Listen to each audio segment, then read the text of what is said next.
सिंह जी को और एक और डीवाईएसपी साहब थे, उन दोनों को लीम सिंह जी को सस्पेंड किया गया, उनको एपीओ किया गया, क्योंकि ये दोनों कौमों को इस तरीके से देखा जा रहा है कि ये पीढ़ियों से आज तक साथ में क्यों चल रही है और इनका व्यवहार क्यों चल रहा है। सर्व समाज की मीटिंग पहले एक बार साता प्रखंड में हुई थी बाड़मेर के अंदर, उस समय 10,000 लोग आए थे।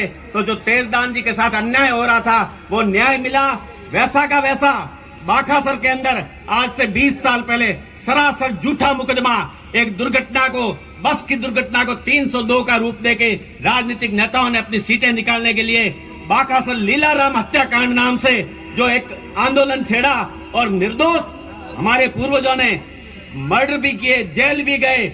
लेकिन हमारे वो कहते हैं कि हमारे जो भजन करते थे, जिनको रखिया कहते थे, उन मेघवालों को नहीं मारा था। जेल जाना या मुकदमा लड़ना या जेल जाना कोई गुनाह नहीं है, लेकिन निर्दोष मेघवालों को कौन मरा, वो लीलाराम कौन है। आज राय सिंह जी 20 साल की सजा भुगत हो गई थी, बिल्कुल उनको हाई कोर्ट में वो बरी हुए, सामने बैठे हैं राय सिंह काउसा, और सुप्रीम कोर्ट तक वो केस ये लोग लेके गए। सुप्रीम कोर्ट ने उनका केस को फिकोड़ दिया, राष्ट्रपति के सामने अपील हुई। ये स्वरूप सिंह जी हमारे उस केस में वकील थे।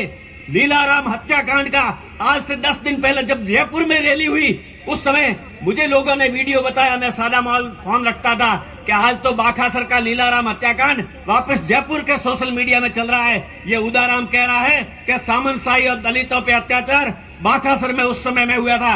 मैं आज भी कहता हूं, हम सुप्रीम कोर्ट में बरी हो गए, किसी जगह हमारे हाई कोर्ट में बरी हो गए, लेकिन न्याय पुराने लोग कहते थे जाजम पे। आज भी हम उस चीज को, मेघवाल समाज के कोई लोग आ जाए सामने कि आप सच्चे थे या हम सच्चे हैं, सच और झूठ देने के लिए तैयार हैं।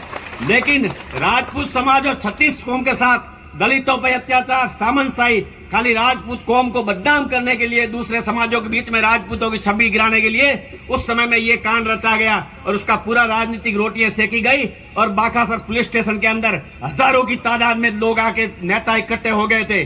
जोग संजोग था, पहले भैरव सिंह जी साहब की सरकार थी, साइक्लोन आया था, उस समय वो केस बना था। जैसे सरकार चेंज हुई तो उसको गलत फिट किया गया मुख्यमंत्री को कि साहब ये तो देखो, इनके वहां तो उस समय सीएम जा रहे थे और साइक्लोन आया था, उनके परिवार वालों ने तो ऐसा ही किया, इनके परिवारों में पहले तो लोगों को ही मारा, इनके परिवार पहले जेलों में गए।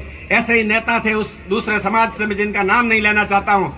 हाँ, लोग मारे थे, मर्डर किए थे, जेलों में गए थे, हमारे पूर्वज गए थे। कोई जेल में जाना महीना नहीं होता है, बात के लिए मरना भी पड़े तो राजपूतों पीछे मत हटना। अगर बात के लिए मरने के लिए पीछे हट गए तो फिर आपकी पूंछ ही खत्म हो जाएगी। ये स्वरूप सिंह जी वकील साहब हमारे इस केस में मुकदमे में थे। बाद में मैं बोला, अगर मेरे बाद में स्वरूप सिंह जी बोलते तो आपको सारी बात बता सकते थे। इसलिए ये उदाराम जैसे लोग जो करोड़ों का चंदा इकट्ठा करके उस समय लीलाराम हत्याकांड में, उस जमाने में इन लोगों ने 25-30 लाख रुपए खा गए थे। उस समय हम शंभुनाथ सेनानी के पास गए, सबके पास गए, कहा साहब ये हकीकत ये है। तन सिंह जी साहब, स्वर्गीय तन सिंह जी साहब की जयंती थी और रानी रूपादेव संस्थान में मीटिंग चल रही थी, मैं उस जगह गया। अब अपने बीच में सांग सिंह जी नहीं है, वकील साहब रूप सिंह जी भी थे। मैंने कहा हमारे साथ अन्याय हो रहा है।